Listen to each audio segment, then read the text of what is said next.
Hello, everybody, and welcome to the Modern Romantic Podcast, where we celebrate romanticism through passionate people doing incredible things. Hi, I'm hoping how much you know, how much you illustrate my life with your incredible presence. Hi, I'm Trey, and I'm joined by my co-host, Emily.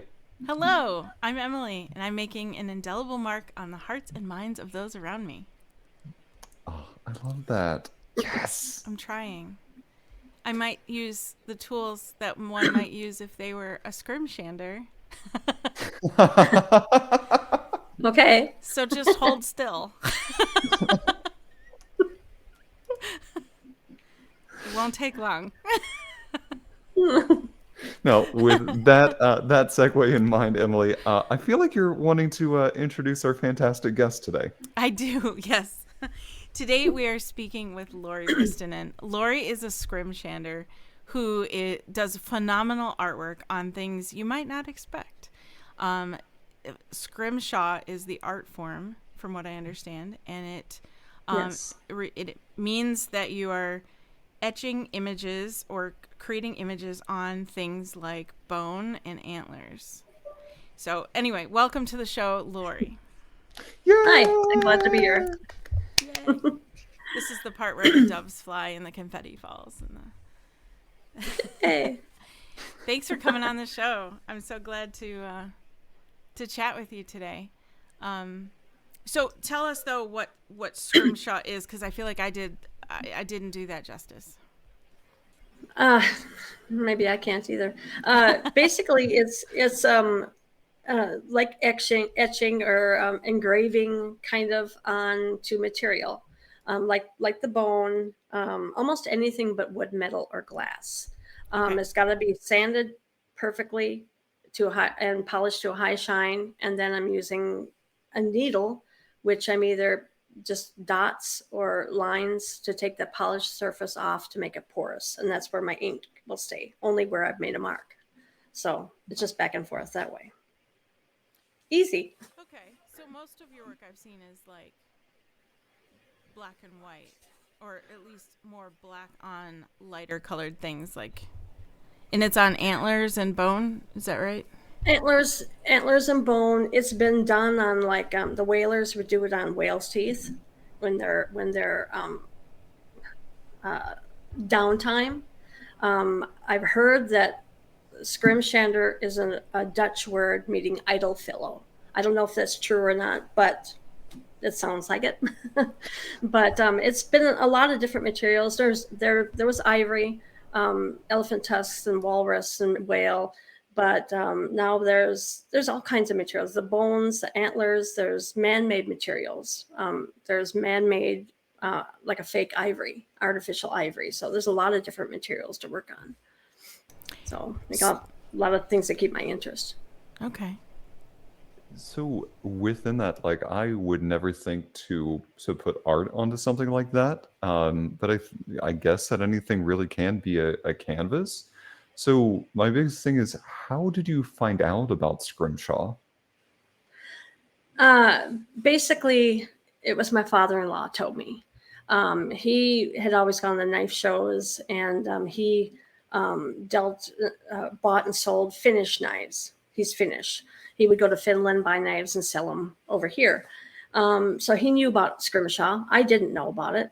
He told me that he heard the best thing to practice on was plastic spoons. So I kind of thought, yeah, yeah. And he kept after me, and I kept going, yeah, yeah. And finally, to get him off my back, I thought, okay, I'll try it. So I tried it on plastic spoons and just went on from there. So yeah, I remember from my first knife I worked on, and most of it has been knives uh, from knife shows that people give me and everything. But yeah, that's how I started. Well, correct me if I'm wrong. Like I read somewhere that found out or started getting into it about 1994. Is that correct? Yeah, that's where I learned about it. That's where I finally basically told my father-in-law that I'd try it. But yeah, and since it was 1995, I've been doing this full time. So yeah, it's been a Wow. long, long time. Doesn't seem that long, but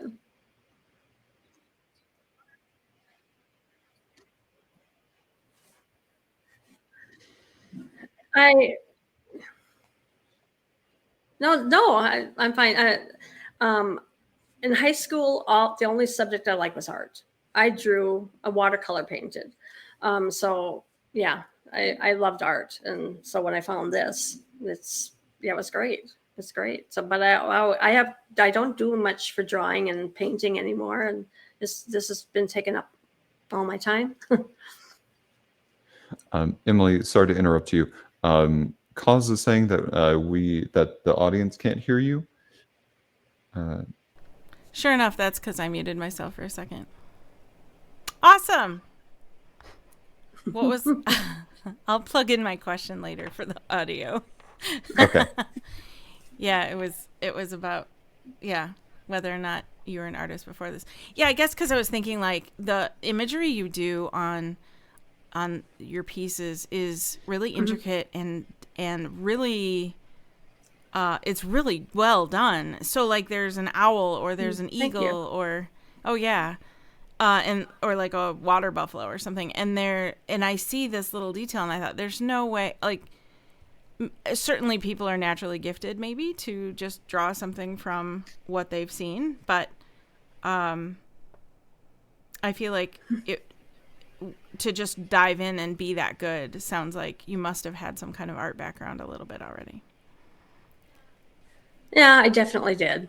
I mean, people come up to me when I'm at a show and want to know how to do it, and if you need to be an artist, and I would say yes. It does. You have to know drawing to get the proportion right and things like that. So, but there's different kinds of scrimshaw too.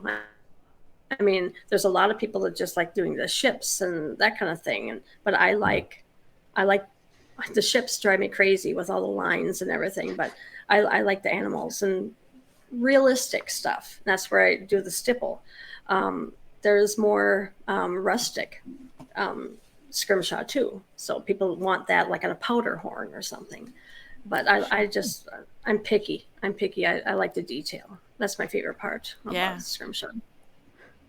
I think that shows too, because your work shows such an amazing amount of detail and it's so well done. As far as the history of it, though, you brought up whalers. Is that where scrimshaw came from? I don't know if it originated with them. The whalers did it. Eskimos did it. Okay. Eskimos would find, walrus tusk and thing. I'm not sure 100% where it started with, but I knew those two did it. And then, like I said, I knew the whalers did it. I mean, they would catch whales and they'd have the teeth and stuff. So sure. But yeah, they would scrim on those, and then I read that they would even so much as inlay like the ship's railings and stuff with scrimshaw. Oh, cool. I don't know if that's how true that is, because they would take it when they did go to shore. They'd take whatever they did to barter for things. So it just seems like maybe they'd want to save that to go when they went to shore, but I don't know. I would practice on find out as much as. Sorry, but then that's wood. So. Oh right. Yeah. No. Right. Yeah. What out of all of the possible things that you could have ever worked on, what's been your favorite thing to scrimshaw? My favorite material would be elephant ivory, but that's a little bit more protected now. The laws have changed, but mammoth and mastodon ivory is great. There's buffalo horn, a water buffalo horn, which is black. I love that. That's one of my absolute favorites now, just doing the reverse. So, but I worked at a lot of different materials, but yeah, I'd say right now it's maybe the water buffalo I like. That's really cool too. The color on the water buffalo is just, I love it. I do want to come back to it, to the water buffalo, but I'm kind of curious about how, if I were just get just like a little block of mammoth or mammoth ivory, how much would that kind of go for? Just to kind of give me a ballpark idea. Oh boy, that's a hard question, because it depends on where you go. And I mean, I used to go to a knife show in Atlanta, And that was a worldwide show. People would come, a huge show, and things would be so much more expensive there. I really, right now, I really don't know. I don't buy ivory myself, and even with it being the laws have changed, but I don't buy. People usually give me their whatever they want scrimmed to me, and then I scrim it and send it back. So, but yeah, and I know it was, I, geez, I'm trying to remember a while ago. I think it could have been, yeah, I don't know. I don't know. I want to say it was 200 a pound, but maybe it's been a long time since I bought anything. Oh, that makes sense, and I appreciate the honesty. I'm just always curious for those unique kind of material sorts of things. Sure. Yeah.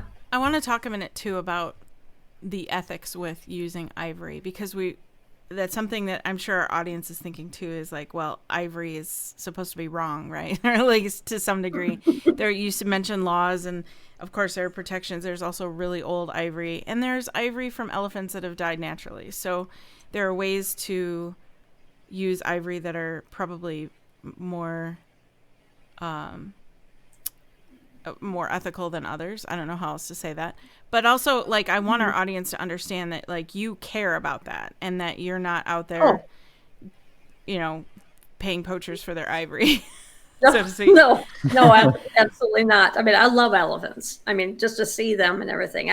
I'm all for not killing them, definitely. I know they do in Africa will cull a herd because they're being a nuisance, but no, I'm not I don't condone poaching at all. So no, but I also think that, I mean, they've they've burned stockpiles of ivory in Africa, just burn it in just huge, piles, huge bonfires.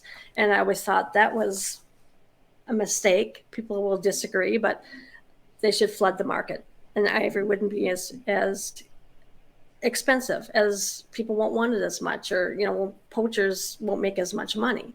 But that or even use the money then to help Africa, help the current population of elephants and things. I think there's a better use for it, but I don't have anything to do with that. So yeah, fascinating that they would just burn it, because I guess they can't sell it. I don't know. I don't like seeing that, but not because I want all the ivory myself to scrim, but I just think there's a better use for it. Sure. I do like the idea of flooding the market so that it would potentially put poachers out of business, or make it so that it's not what it is right now, and people couldn't charge what they do or make it as what it is. So yeah. Do you remember? Oh, sorry, Trey, were you going to ask something?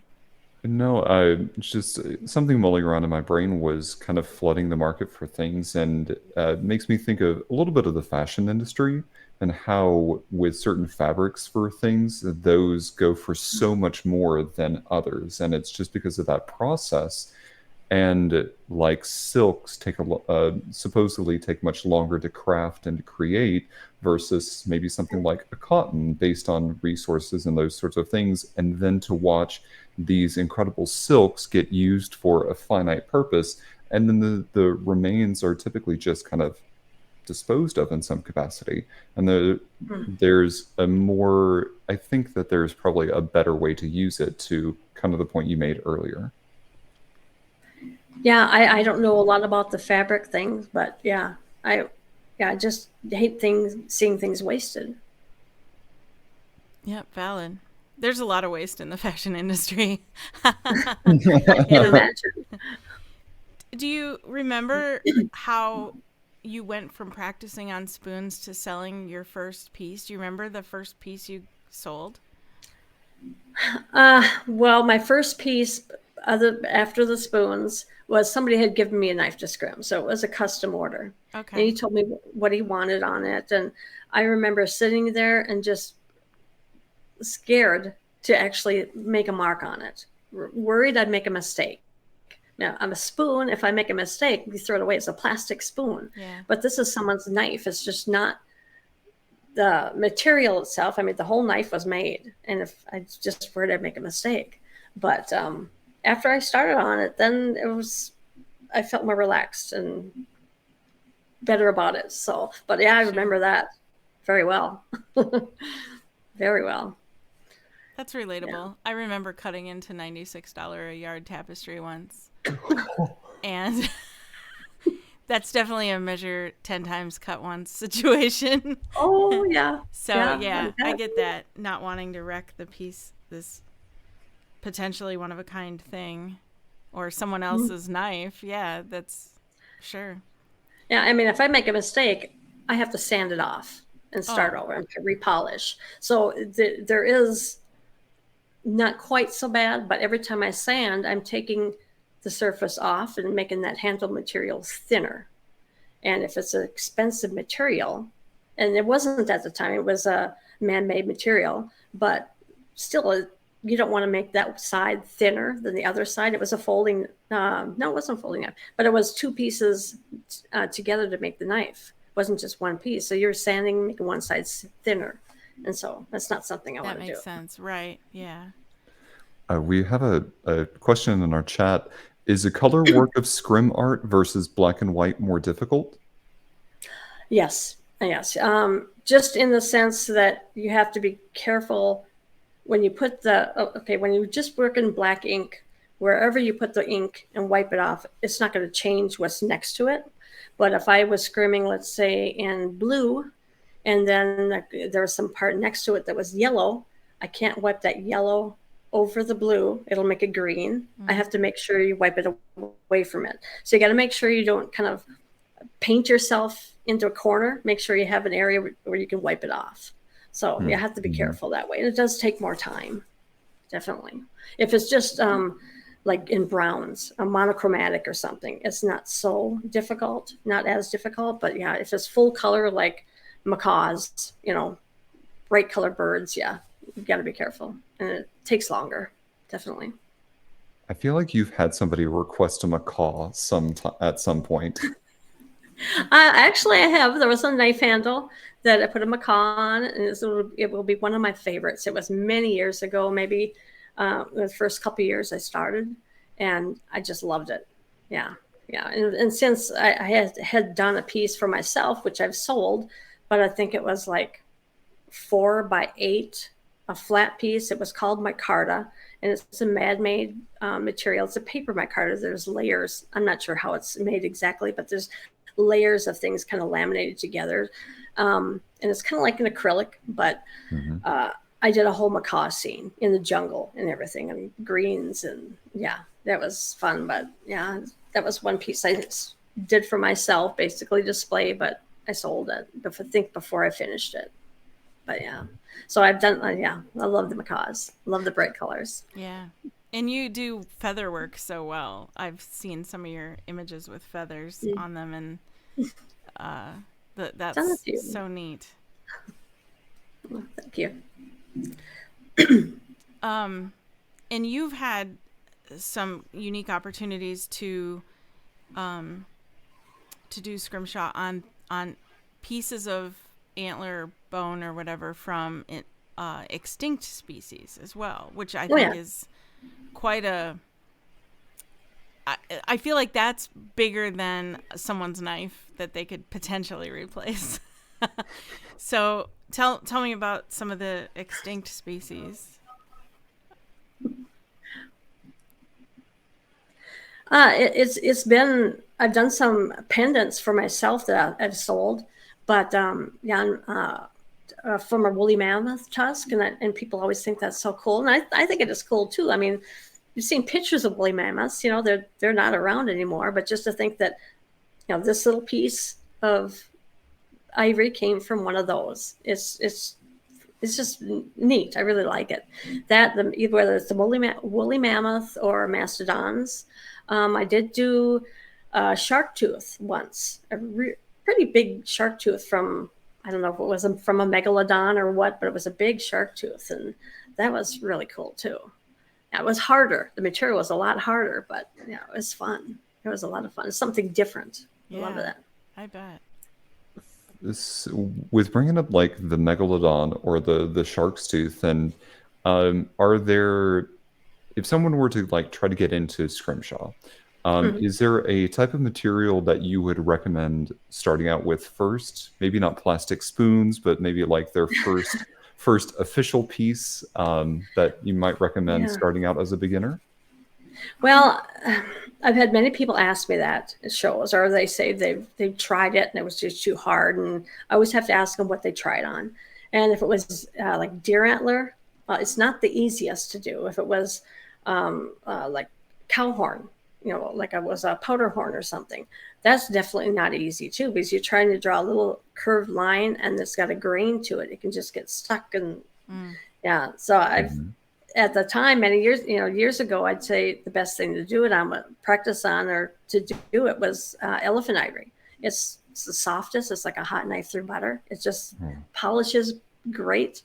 But, when it's harder to find ivory, there used to be Scrimshaw kits you can buy with a little piece of ivory and a practice piece and everything. I don't know if they still sell that or not. The spoons are a great thing to practice on. I mean, it is plastic. You can throw it away, but it's not the hardest, or it's not the easiest thing to practice on. I've even done it on like a light switch plate, the plastic ones, like Walmart or something.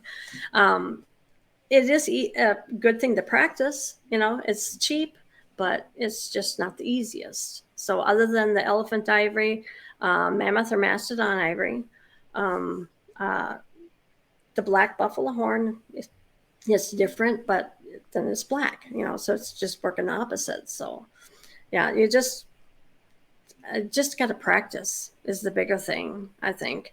You get a feel for the material, and I do like the deer antler now, and it's not as hard as like when I first did it. So sure, it's just practicing, definitely practicing. Kaz in the chat said, in reference to like how I mentioned cutting into the $96 a yard tapestry, she said that's like leather. A side of leather can go for 300 plus, so it's definitely measure, which, yes. And also another question was, how long did your most elaborate project take? Early on, I know I kept track of my time, but I don't keep track of my time now. I charge by the square inch. I don't charge by the hour. I don't want to know how much I'm making per hour or losing per hour. Some things can take me, let's say, 40 hours. If I do the exact same thing again, it may take me 60 hours. It may take less. So I really don't know. The bigger projects I've worked on have been while I'm at a show, and they're my own thing. So it's maybe a couple weekends a year that I'll work on it. And it may take me a long time, but then people come back the next show. Oh, you were working on that last year or the year before, or, so I try to work it on at home, but yeah, I don't know how long. Yeah. If it's in color, it's going to take a lot longer. So yeah, I can't even begin to answer that question. Okay. I've done some big pieces, but yeah. That brings me to the question I had been wondering too. And that was, if you seem to take a lot of commissions and a lot of people's personal items to work on. And I wondered how often you got to work on things for yourself or for your own art, or just because you wanted to do a certain animal's, image on something. Do you get a chance to do that?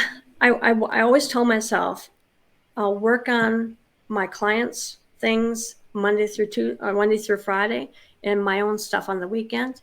It never worked that way. There was always something that I was doing for someone else that I can't wait to do, and I'm having fun doing it. Right now I'm working on a guy's big knife and putting his dog on it.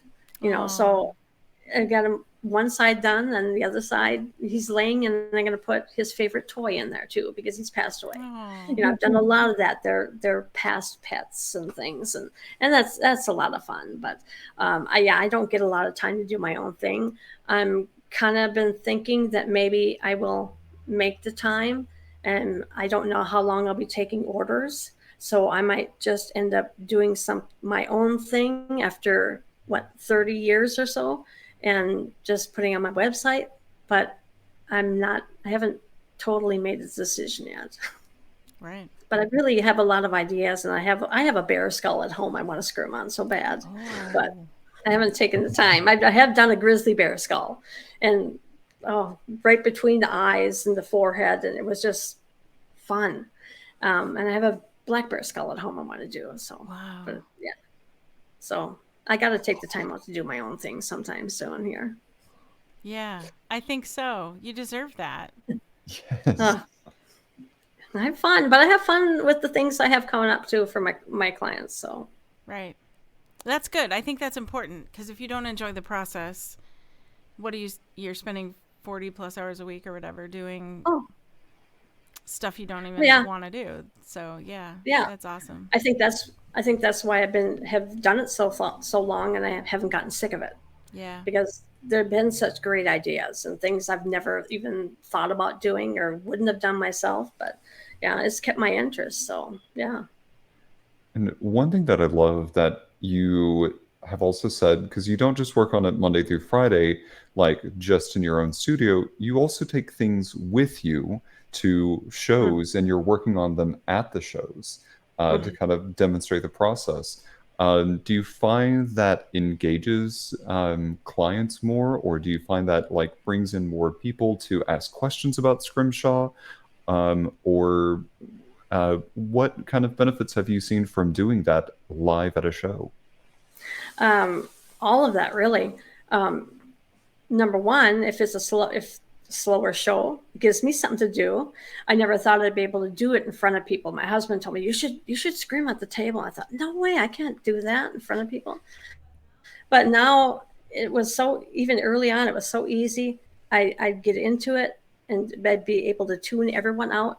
And there's been many times, my husband comes to my show with me, and there's been many times he's kind of kicked me out of the table, that there's somebody standing there wanting to say something. I don't want to ignore anyone, but that's, and then there's some people I'll right now, I make it a point to look up once in a while, just to try to be aware. And I'll look up and I'll say hi, and then they run away, like they just want to watch me work. And other people, they have questions. So yeah, I'll look up and I'll have a whole bunch of people at my table watching me work, and yeah, so it's all different kinds of things that whether they want to learn how to do it so they can see me do it, or interested in having something done. And people like to see it. So makes me happy I can do it. Just as like a personal note, there have been so many people that like in other avenues, I brought up fabric earlier and like sewing for things. And I've mentioned this a few times, but one of the things that I've been really appreciative of is having artists be very open about their process and not gatekeeping certain items, and that they share a lot of processes, recommendations, pitfalls, tips, tricks, etc. So I really just have to say thank you for being open and willing to share that with your audience. Yeah, well, I'm happy to.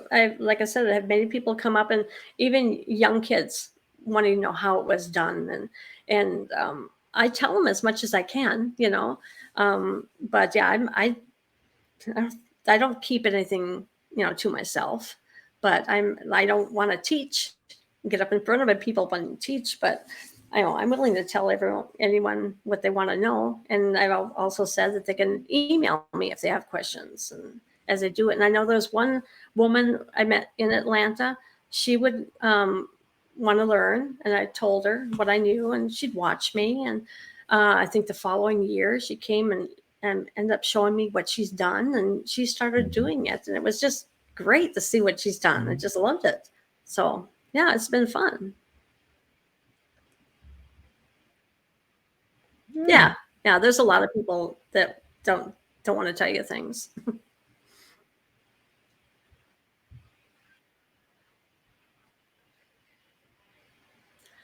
I really can't think of any. I mean, I've learned on my own. I did meet a scrimshander many years ago, first year, I think. His name is Kyle Duncan. He's passed away now, but I think at that time he was in his 70s, maybe.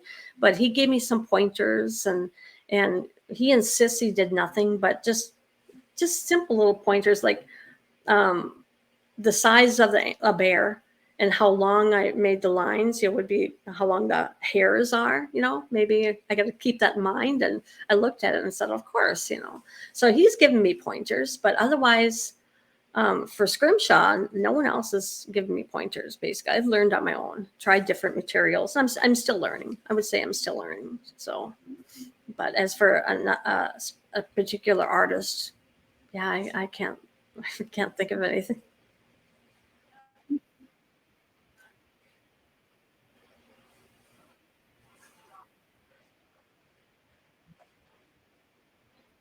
Mm. Yeah.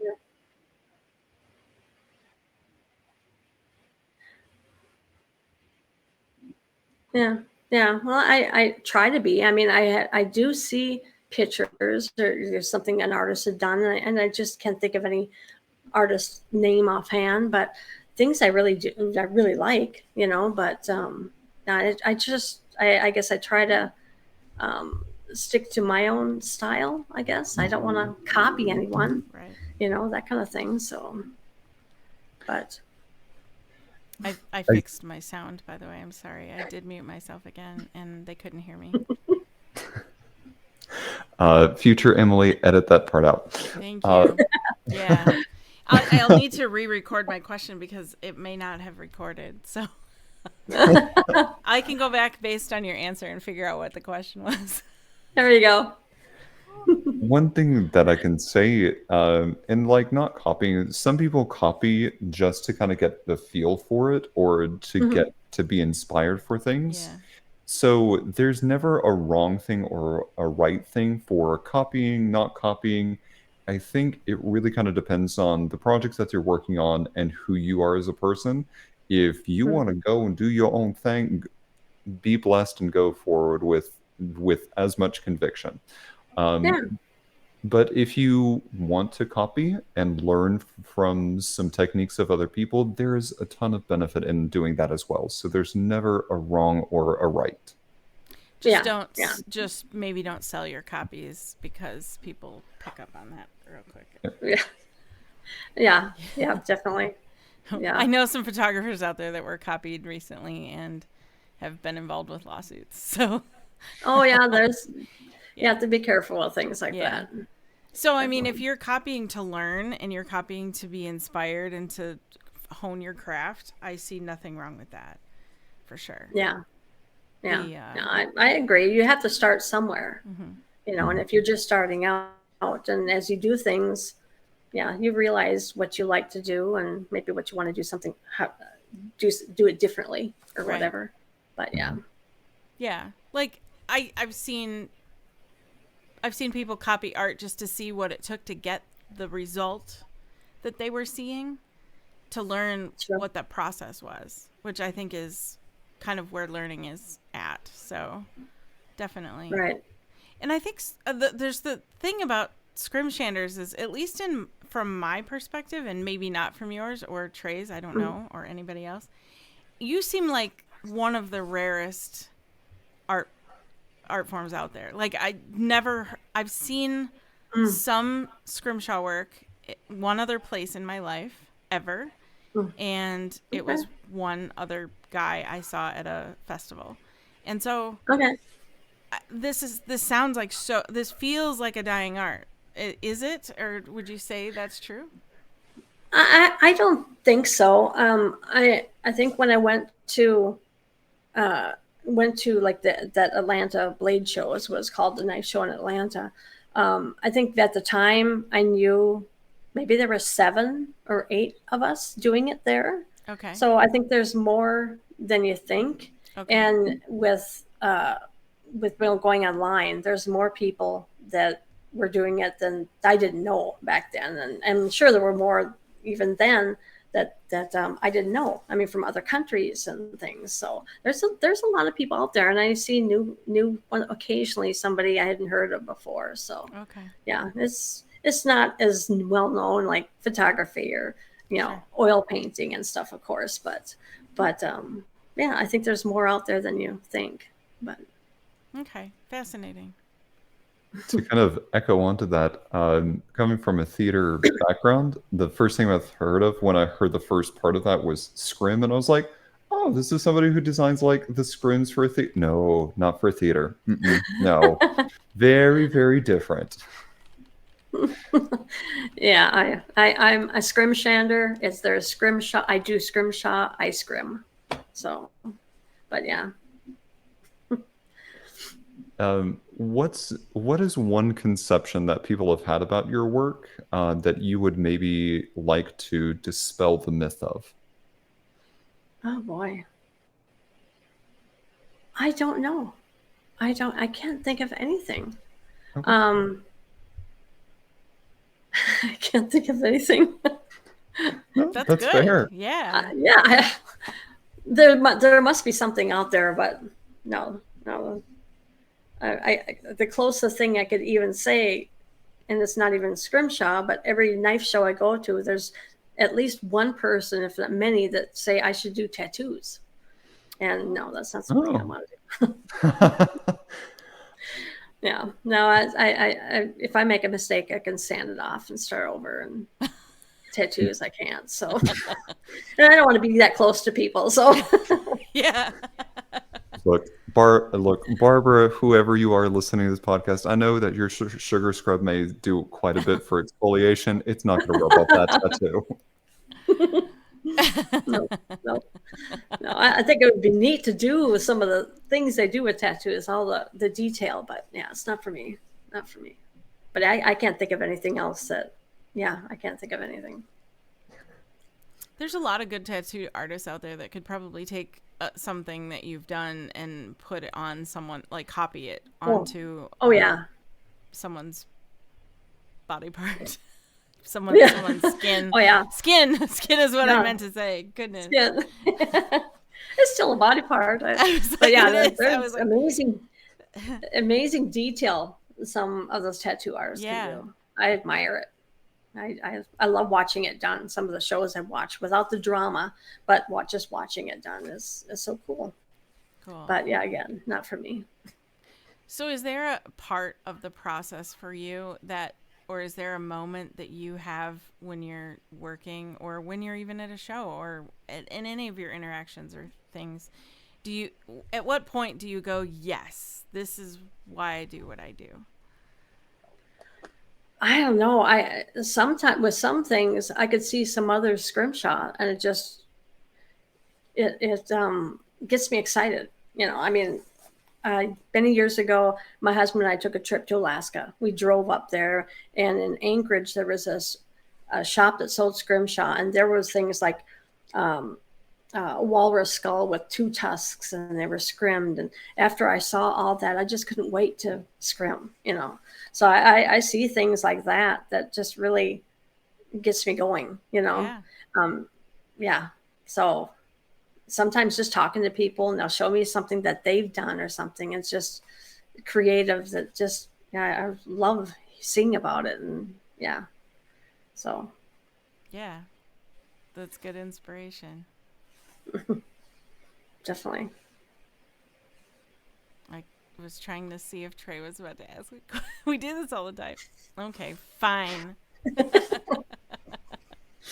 At least I didn't mute myself again. Now I get to edit that out too. That's how this works. So if I had, let's say, like a knife or a something, a sword handle. In my case, it would be a sword handle or a dagger handle. And how do you take commissions? Do people have to show up at this knife show, or do you? No, I've done things for people that I don't even know what they look like. Either through the internet, they email me, they get my phone number and call me. Sure, there's some I meet at a show. Maybe some knife makers will give me the knife, but I may talk to people. I may not get anything for a couple of years, but I tell people that they can send me the knife or just like meet someone at the show and they can tell me what they want on it.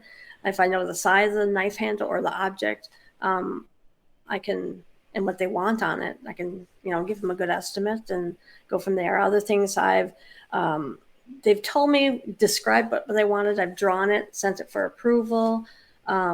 It's all different ways. But like I said, there's people I've never even met before. So it's all different ways. So, but yeah, what if they have go from a picture, or they'll tell me put whatever I want on it, but then I want to know something, what they like. Yeah. I don't want to put something they don't want on it, like a bunch of wood ticks crawling all over it or something, although I think that would be kind of cool, but it's a scrim, right.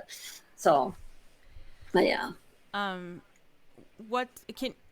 I guess there's two questions in one here. Kaz in the chat asked if you could do what you do on metal. No, it's engraving. It's a whole new set of tools and everything, which I have thought about engraving. I've thought about, I don't necessarily want to do all the scroll work, but the Bellino engraving, which is basically the detail I do on metal, I would love to do that. And it's always been in my head to maybe do that, but that's just a whole new set of materials. And what I'm doing now, I can do with a needle. So maybe someday, but yeah, that's different. So it would be engraving. Do you get people that try to bring you items that you can't engrave on then? Occasionally, yeah. Scrimshaw, occasionally they'll show it to me, or ask me if it can be scrimmed. Not a whole lot. A lot of people seem to understand at knife shows. It seems like what can be scrimmed. There's a few that don't, but they'll ask, but I think I've scrimmed on maybe some wood like ebony or something that was really dense hardwood that can be polished, but I don't know if I did or not. I seem to remember the dust when I was scratching, it looked like more brown, so it could have been, but I don't know. I haven't tried it, but yeah, there's people have asked me, but I can scrim on, but tell them what I can. Yeah. And then, go ahead, Trey. No, go ahead. Another question from the audience was what your favorite piece to create was, if you have one. I don't have a favorite. I have a lot of favorites, but my favorite thing about Scrimshaw and what I do is detail. I mean, I don't like insects, but I think scrimming them would be fun, all the detail. But yeah, I don't have a favorite. I love animals, but yeah, I've done all kinds of things. I've done portraits, people's children. I've done portraits, and that's a whole, that's harder. You have to make it look like them, not just like scrimming an Indian or an Eskimo, or something. Right. But yeah, I don't have a favorite. I don't have a favorite. Okay. So basically, bone and antler, and wait, I should clarify because you said you have a bear skull, so that's bone. Oh yeah, definitely. Bone definitely. And antler and ivory. Bone, antler, ivory. There's man-made materials like an acrylic. There's knife handles. There's artificial ivory. There's different names for that too. Different people made a different kind or whatever that looks really similar to ivory. But there's a lot of different materials. So, yeah. So with all of this that you have going on, you've talked about the paints, you've talked about somewhat the process of it. When you get to the final part of that, how do you seal it, or how do you make sure that over time it doesn't just kind of like wear off? I don't seal it with anything. For the most part, Scrimshaw's for collecting. If I do it on a knife handle, they're going to display it, and just for collectors. If even a necklace, if I scrimmed it and you wore it all the time, it will eventually wear off, unfortunately.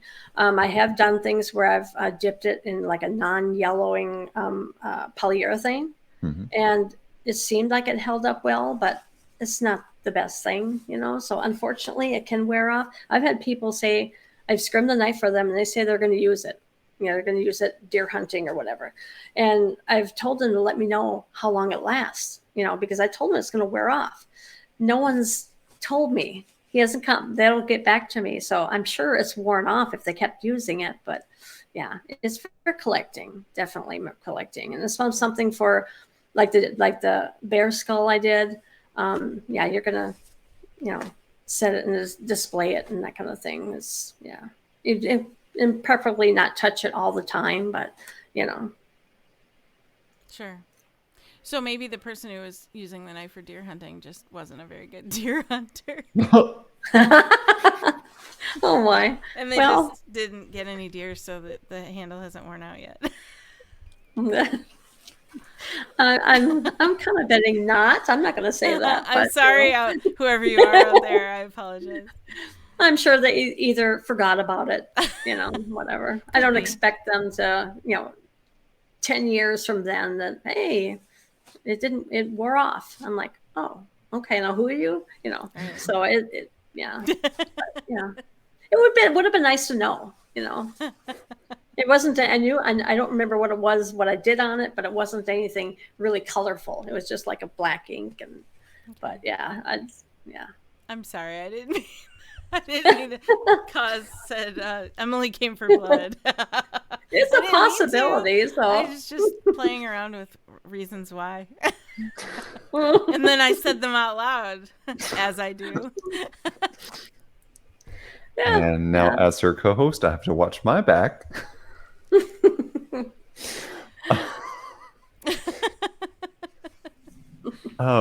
So you mentioned earlier in our podcast that you have like current projects, and that you mentioned that working on a water buffalo is one of your current projects. Can you tell us a little bit more about that? Actually, my current project is on a knife that's like I'm doing the dog on, but I have my own project. It is a black material, but it's actually Cape buffalo. Oh. And it's black, but it's part of the boss that's on the head, that big, that's what I got a piece of that I'm screwing on now, and that's my own project that I'll work on at shows. But it's in color, so that's my first Cape buffalo material. It has to have a Cape buffalo on. So, but I've done a lot of water buffalo horn before, so and that's been a lot of fun. But I like the black material. Yeah, we got to see it in person, and it is amazing. Not the water buffalo, but this Cape buffalo. It is the so Cape, cool. Yeah. That black, and then you use like lighter inks then to. I use oil paint is what I use for the color. Just oil paint, right? Artist oil paint right from the tube, and whatever color I need, and put it on there. But that color just looks. To me, I just love it on the black material. So it really shows up nice. Yeah, I love it too. Thank you. Sorry, we were looking at the chat here too. Because I'm nice, I promise. She really is. Mostly. I just cry off camera. Trey. He's gone.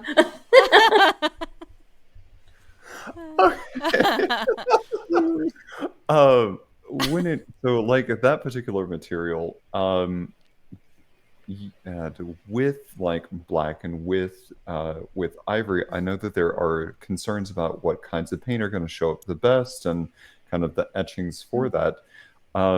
What have you found, like what kinds of scenes or pictures have typically worked out better on darker materials versus your lighter materials? Boy, I can pretty much do almost anything that I can do on the light color that I could do on the black. I have preferences. I mean, if I was going to do a polar bear, I would prefer doing on a light color. But it doesn't really matter that much. If I do a portrait of a person, I'd rather do it in a lighter color. I think it ultimately ends up looking better. But it would, you're getting into ivory and getting to like the mammoth and mastodon. There's other colors that come into the ivory, and sometimes it can be quite dark, like dark browns and everything. And then you got to be careful what you put on it, because some of it, whether you scrim black or you scrim in white, it doesn't quite work. So you have to be careful just of the material itself, whether I would recommend scrimming it or not. So yeah, but otherwise, as opposed to black or the white materials, I think you could pretty much do either or, whatever's the subject. Yeah. Right. And you're just using more color or not. And there was a piece that you had shown me that you talked about how it was like had this orange streakiness through it, and it was really neat, and you kind of created almost like a sunset sky with that color already in there. Yeah, that it was an elephant scene. It was an elephant, and it had some antelope. It was requested. It wasn't my piece, but yeah, there were rusty browns in there, and I did some blue in the sky and a little bit of green and a little bit of white in the tusk, because it got into the dark brown, a darker color, and just kind of lightened it up. But yeah, that tusk was beautiful as is without me scrimming on it. It's just colors. And I had since met somebody at the knife show. He had saw that, and he's been to Africa, and he said that's exactly what it looks like there, like in the safari. I've never been there. I am going there, but yeah, he said that. So that looked perfect. But I'll find out maybe. So you're going there? Yeah, that's one thing. When my husband's getting close to retiring, and that's the one thing we want to travel. And if I could go anywhere in the world, it's Africa. I'd like to go there. I don't care about the cities. I want to see the elephants. I want to see this go on a safari. So we're going to go on that. We're going to go see Victoria Falls. And then it just kind of popped in my head at the time, I want to see the mountain gorillas. I want to see the mountain gorillas. So, but we'll go there once he retires in maybe 4 or 5 years. So that'll be cool. A previous guest on our podcast was able to get very up close and personal with elephants. Took and said, sweet as cherry pie, just some of the most delightful creatures. But she was able to get so close to them that it like wrapped their trunk around her. How cool. No, I don't remember from the story if like it picked her up or anything, but I do remember like it was just kind of like that, just nice, touchy moment. He hugged her. Yeah, that was Jude Devereaux. Mm-hmm. Oh my gosh, how cool would that be? Oh, so when you get to Africa, we do expect to get pictures back of you with like the trunk wrapped around you. Yeah, I'd like that. I'd like so that. Great. Definitely. Yeah. Wow. Or then it'll turn into, no, I actually got picked up and like 6 feet off the ground by this thing. The elephant carried away.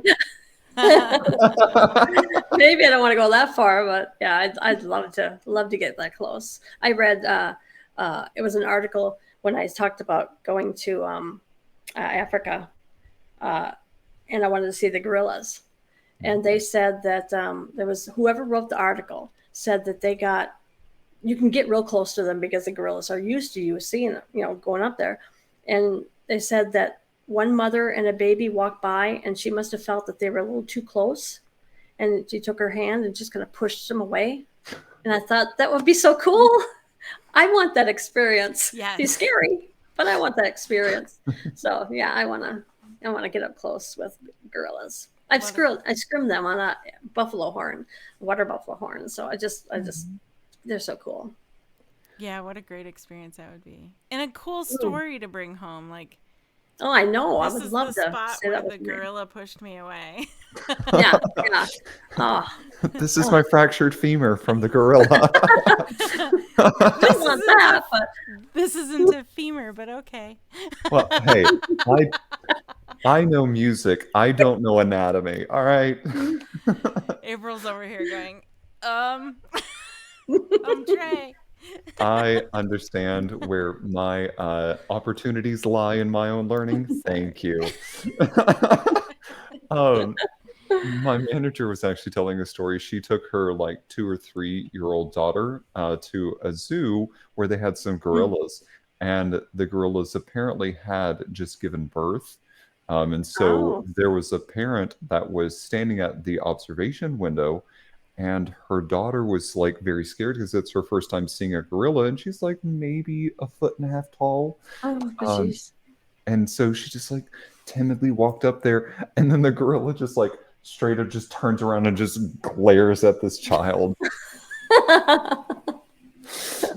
And then there's like, and then you get videos of them like seeing small children and go recognizing that they're small and go, oh, I have a small child, and like run off to go grab them and bring them back to the observation window. Just super Yeah. cute. Yes. Yeah, there's Yeah, a I video love that. recently of a gorilla that recognized that a woman was pregnant. Yes, I've seen that. Yeah. I've seen that. Oh, that's just cool. Yeah. That's so cool. Neat connection. Really, what we're doing here is just drumming up your desire to get to Africa so we can like push it on your husband to do a little bit more. Absolutely.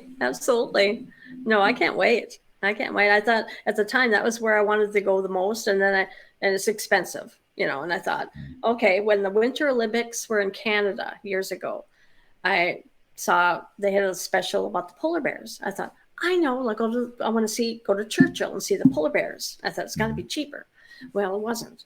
I wanted to go in a smaller group, but that's the other thing. We'll eventually go see the polar bears too, where I want to be in the tundra buggy and have I've seen pictures of polar bears standing up, looking in the window at you, and you're just the window between you. I want to see that. I want to see that so bad. Oh. But yeah, I have a lot of things I want to do. Fuel for my scrimshaw. Pictures. Definitely. Yeah, I hope you get to do all of that. Yes. Yeah, me too. That's what I want to do, is travel. So perfect. We need to get her in touch with Doug Talbot then too. Yes. So, for anyone listening, you can, or watching, you can find Lori's work at LoriRistinen.com. It's LORIS. I'm sorry, I messed it up. LORIRISTINEN.com. Yes. And you can find pictures of her work, and you can contact her that way. You can send her funds for her travel and expeditions coming up. There you go. And support her adventures so that she can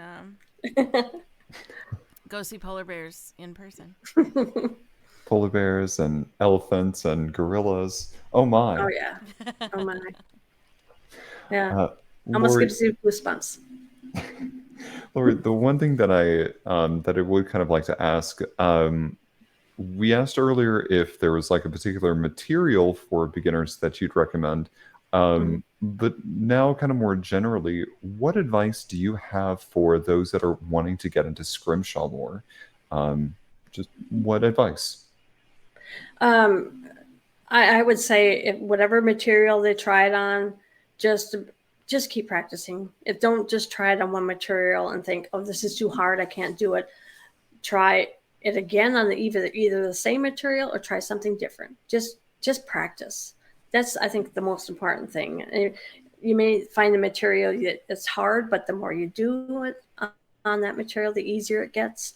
But yeah, try different materials, different ways of scrimshaw. I mean, I use a needle, but you can use almost anything. You can make your own tool. You can use like an X-Acto knife. You get a different look and stuff. Just keep practicing. Practice is, I think, probably the biggest thing I could say. Yeah. That's really good advice. Yeah, solid. I'm actually working with velvet for the first time and trying to sew with that. And no, not Emily's cat velvet. I did think that at first. So I'm working with that. I've wanted to chuck it across the room many times. Many times. I don't think that's easy to work with. Yeah, I don't think velvet's easy to work with. It is not. Lots of pins. Ugh. And even with the pins, the fabric just moves, or like it doesn't stretch quite as much as like the lining fabric. So the lining fabric's kind of falling out. Anyway, that is my own kind of diatribe to work with. But to your point, the first time is not always going to be the best. So you just got to keep practicing with it. Yeah, absolutely. I mean, I could say I'm still practicing. I'm still learning. I still occasionally try something different, something new. So that's, you got to keep doing that. Definitely. That. Yeah, you got to stretch yourself a little still and challenge yourself. Yeah. For sure. Yeah, absolutely. Other than your current project, are there any other creative avenues that you're trying to pursue right now? There's a lot of things I'd like to do, but I need the time to do it. So I like the engraving is always been in my mind, but carving, I'd like to do carving. I mean, I'd love to do like the wood carving of duck decoys, realistic ones, but I don't know if any of that will ever happen because I mean, I do enjoy Scrimshaw. So, but one of these days, maybe, I don't know. I'm still painting and getting into that again, but I don't know when I'd find the time. I'm enjoying what I do now. Absolutely. That's awesome, though. Yeah. When you get into engraving and you're now making multi-million dollars, we'll have to have you back for that. Right. Gladly. Please sponsor us. We love you. Lori, I really do have to say that having you on today was incredible. I have learned so much. You've given a lot of really wonderful advice, and looking at a lot of the portfolio on your website, it's very clear how talented you are. So for your 30 years of practice, it really does show how amazing you are. Well, thank you. I appreciate that. Really do. With that in mind, I will tell you I may not get into Scrimshaw because no one needs these like flabby hands working with the Scrimshaw. No one needs that. So more than anything, I really respect the work that you do. And with that in mind, as we bring the show to a close today, this episode, along with probably every other episode forever and ever, will be in memory of Joe Capone, our moderator, fellow comedian, passionate encourager, and greatly missed friend. You can find us pretty much wherever you tune into podcasts. For updates, announcements, and more, please follow us on social media under Modern Romantic. Thank you, everybody, and I hope you have a day where an elephant hugs you. Aww. And don't forget to leave an indelible mark on the hearts and minds of those around you. Bye. Bye, everybody. Bye.